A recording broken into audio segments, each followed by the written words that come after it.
السلام علیکم ورحمۃ اللہ وبرکاتہ۔ میں امید کرتی ہوں کہ آپ سب خیریت سے ہوں گے۔ آج ہم سورہ مسد کا اردو ترجمہ اور اس کی تفسیر پڑھیں گے۔ بسم اللہ الرحمن الرحیم۔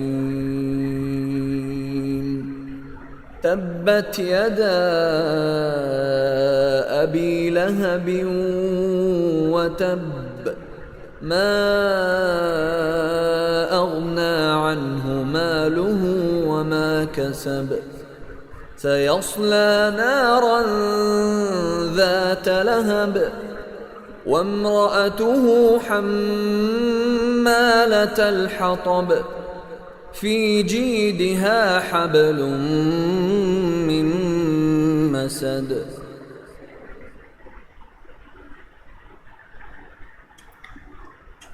سورہ مسد قرآن مجید کی 111ویں سورت ہے۔ اس کی 4 آیات ہیں اور 1 رکوع ہے۔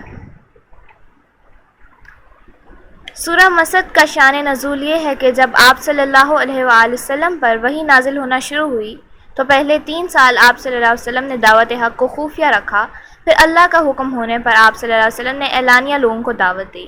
آپ نے سب سے پہلے اپنے قرابت داروں کو دعوت دی، جس پر صرف آپ کے چچا ابو طالب نے ان کا ساتھ دیا، اور ابو لہب جو کہ آپ کا بڑا چچا تھا، اس نے نہ صرف آپ کی دعوت کو قبول کرنے سے انکار کیا بلکہ آپ صلی اللہ علیہ وآلہ وسلم کو برا بھلا بھی کہا۔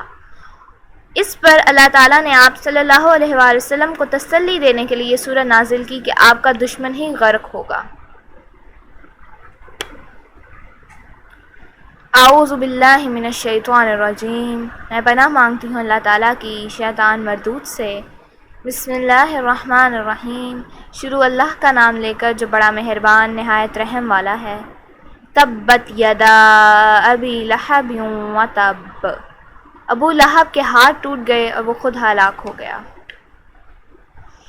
اس آیت میں اللہ تعالیٰ نبی صلی اللہ علیہ وآلہ وسلم کو تسلی دے رہے ہیں کہ ابو لہب کے ہاتھ تباہ ہوں اور وہ خود بھی برباد ہو جائے۔ ما اغنى عنہ مالہ وما کسب۔ نہ تو اس کا مال ہی اس کے کچھ کام آیا اور نہ وہ جو اس نے کمایا۔ ابو لہب مالدار ہونے کے ساتھ ساتھ بخیل انسان بھی تھا۔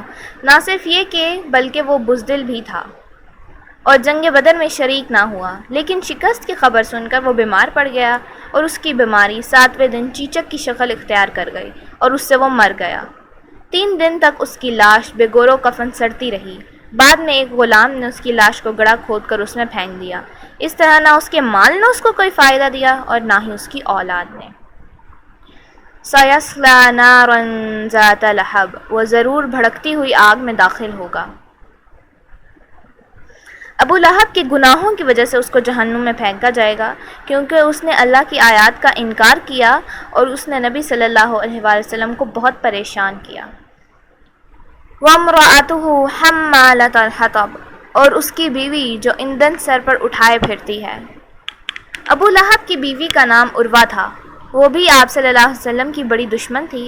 آپ صلی اللہ علیہ وسلم کے گھر کے سامنے کانٹے دار جھاڑی بچھا ڈالتی اور جب آپ اپنے گھر سے نکلتے تو زخمی ہو جاتے، نیز آپ کے بال بچے بھی زخمی ہوتے۔ فی جیدہا حبل من مسد۔ اس کے گلے میں مونچھ کی رسی ہوگی۔ اس آیت میں اللہ عز و جل کہتا ہے کہ جو عورت آپ صلی اللہ علیہ وسلم کو نہایت پریشان کرتی ہے اس کو بھی اللہ کے عذاب کا مزہ چکھنا ہوگا۔ اللہ کا کرنا ایسا ہوا کہ جس رسی سے وہ جھاڑ جھنکار باندھ کر آپ صلی اللہ علیہ وسلم کے رستے میں رکھتی تھی، وہی رسی اس کی گردن میں پھنس گئی اور ایسی پھنسی کہ وہ اس سے مر گئی۔ اس طرح اللہ تعالیٰ نے اپنے نبی صلی اللہ علیہ وسلم کے دشمنوں کی عبرت ناک موت واقع کی۔ صدق اللہ العظیم۔ اللہ سے دعا ہے کہ آج ہم نے جو کچھ بھی پڑھا ہمیں اس پر عمل کرنے کی توفیق عطا فرما۔ آمین۔ آخر دعوانا ان الحمد للہ رب العالمین۔ سبحانک اللہم وبحمدک نشہد ان لا الہ الا انت نستغفرک ونتوب الیک۔ والسلام علیکم ورحمۃ اللہ وبرکاتہ۔